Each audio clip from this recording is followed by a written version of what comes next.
Well, hello and welcome to watch me create my 2021 setup. This is the first time I'm actually trying to do something more than just minimalistic and boring in my bullet journal, so I'm quite excited about that. I thought a long while about what I want my bullet journals to be like, so I ended up actually trying to use my bullet journal to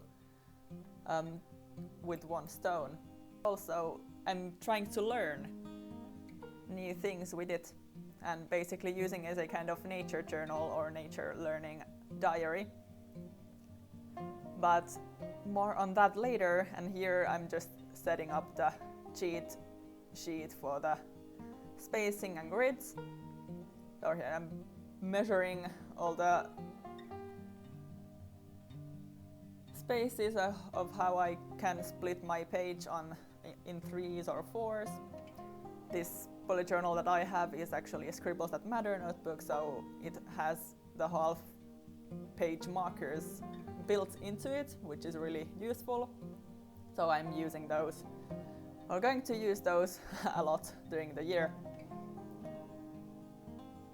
So here I finished that side, and now I'm actually working on the title page of 2021. I sketched the image in pencil first, and now I'm just going on with a Pigma Micron pen. I think this one is probably a 0.1,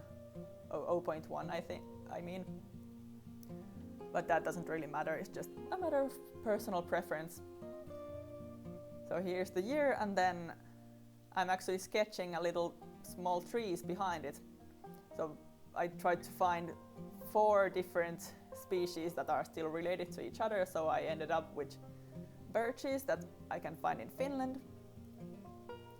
So here I'm sketching the 4 different birch species that we can find, so I can remind myself how to recognize each of them when I see them.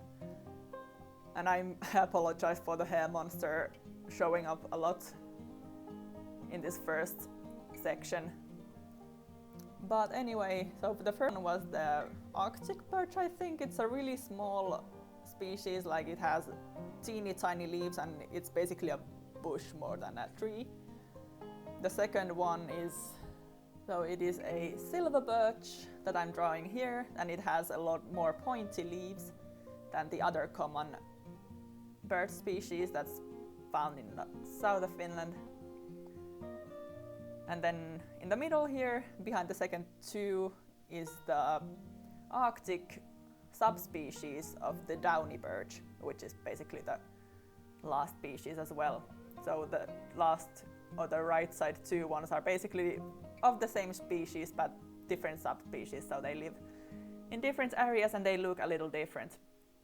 The Arctic variation is smaller and actually makes up the tree line in the northern mountains, whereas the downy birch is just the usual common species. It has more rounded leaves than the silver birch, so that's how they can be easily recognized.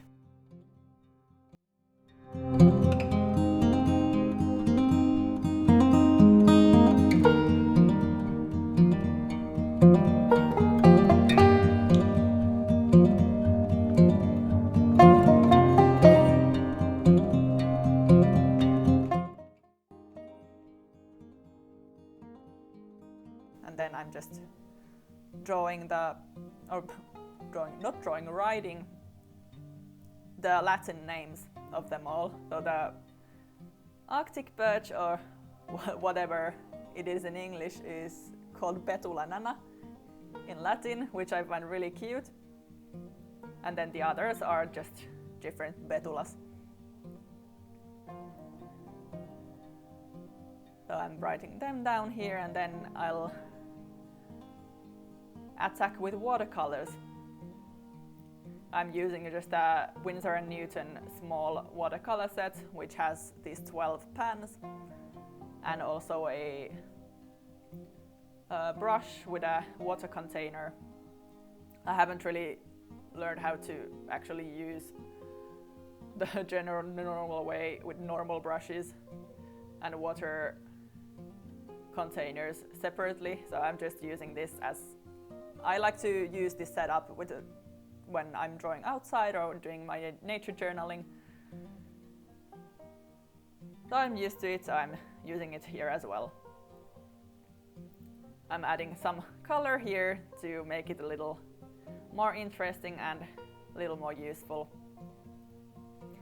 So I actually want to use my bullet journal to learn new species and learn to recognize different species. As I'm actually studying biology, so I'm naturally also interested in nature and how to move there and how to just recognize species and understand how they work.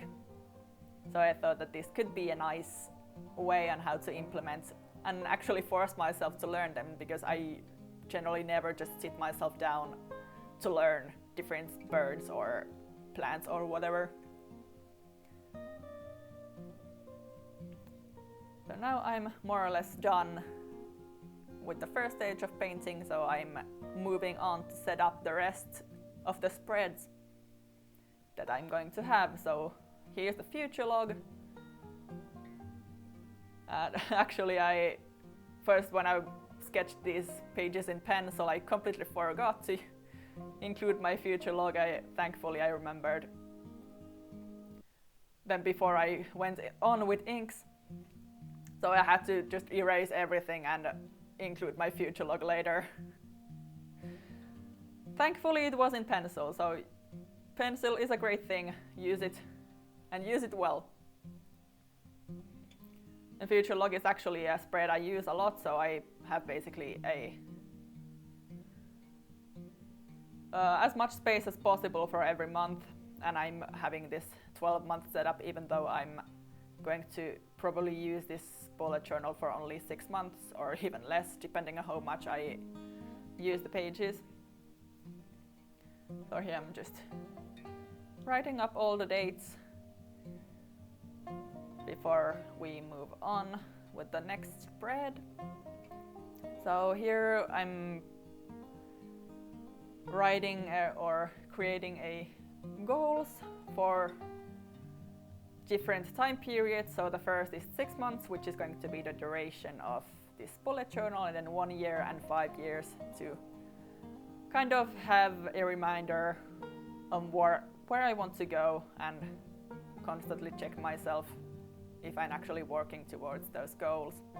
And the right side page is going to be a kind of time capsule. I'm going to write about what I am, what I'm doing, and what I want. And then as the bullet journals pile up, it's going to be a nice way to look back on how I've changed during the years.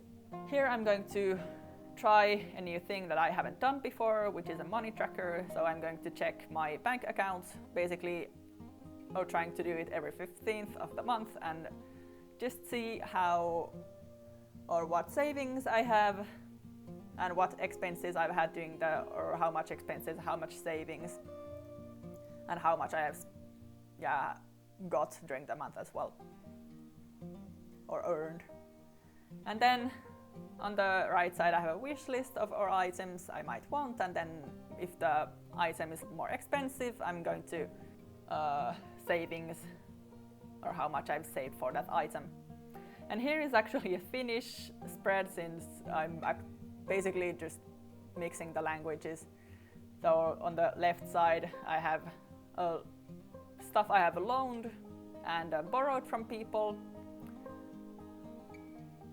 So first one is for money, and the middle one is for the items, and the bottom corner is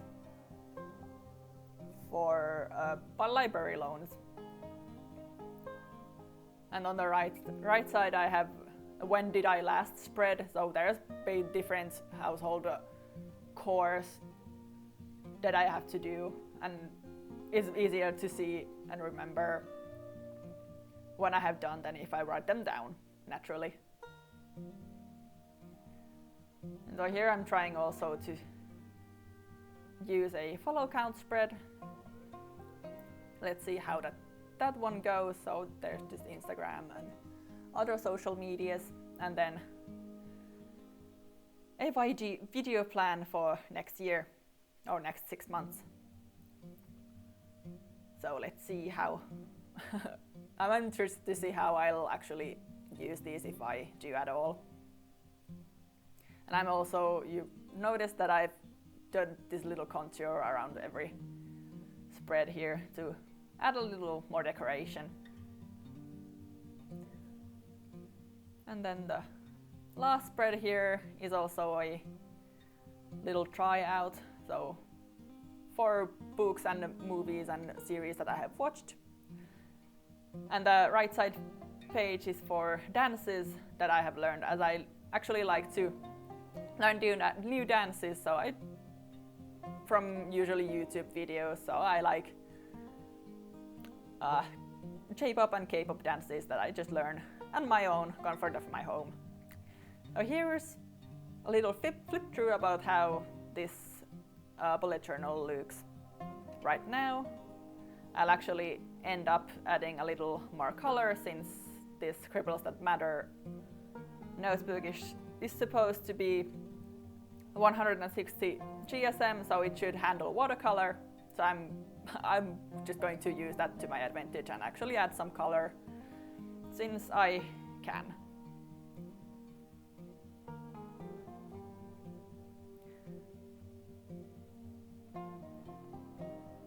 So that was that flip through of the quite black and white one, and now I'm just adding also a little more color to my opening spread, since the numbers actually blend quite a lot into in between the plants, so I'm just trying to make it stand out a little more, and I actually like how it turned out. So it was a gamble, but it was worth it, thankfully.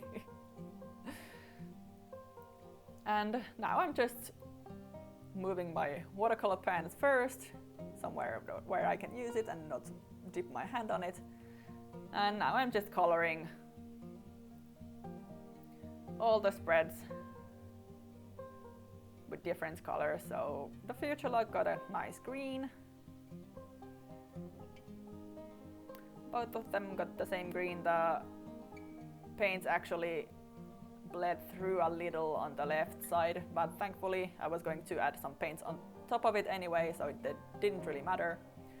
But it's good to notice that and know that the paints actually might bleed through at sometimes.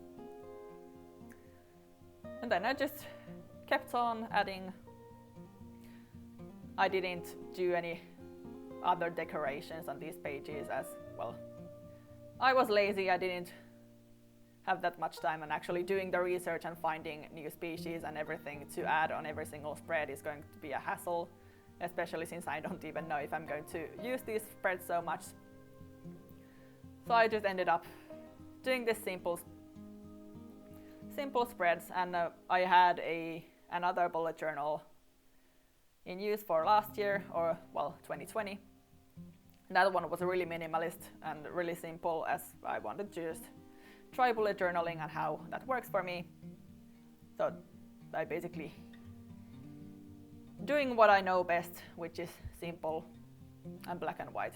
But even adding color is really like stretch and going to unknown territory, which is fun. And let's see how these bullet journals evolve. The next one might be even have even more decorations than this when I get actually to the groove of things. Then here's the last oh actually no, there's still another, but the last few spreads are going.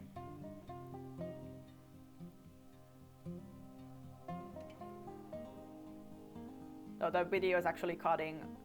I tried to make it as not noticeable as possible, but I had to wait, of course, for the paint to dry before turning pages, as the pages might glue themselves together if you close the page when it's still wet.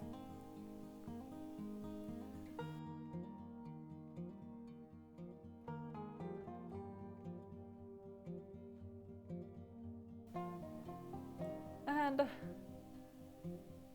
so here I'm going through the notebook again and how it looks like with all the colors added. And this went into my mind at some point when I was painting the middle of the pages, that actually the paint might bleed through the binding. The first pages don't really bother me, but the one with actually the title spread would bother me a little more. So I later on, after finishing filming, I just went through with a white pen and tried to cover as much of the bleed through as possible. So this spread setup was filled with a lot of mistakes and trial and error, but well, that's what happens. Anyway, thank you for sticking along, thank you for watching, and I'll see you in the next one. Bye!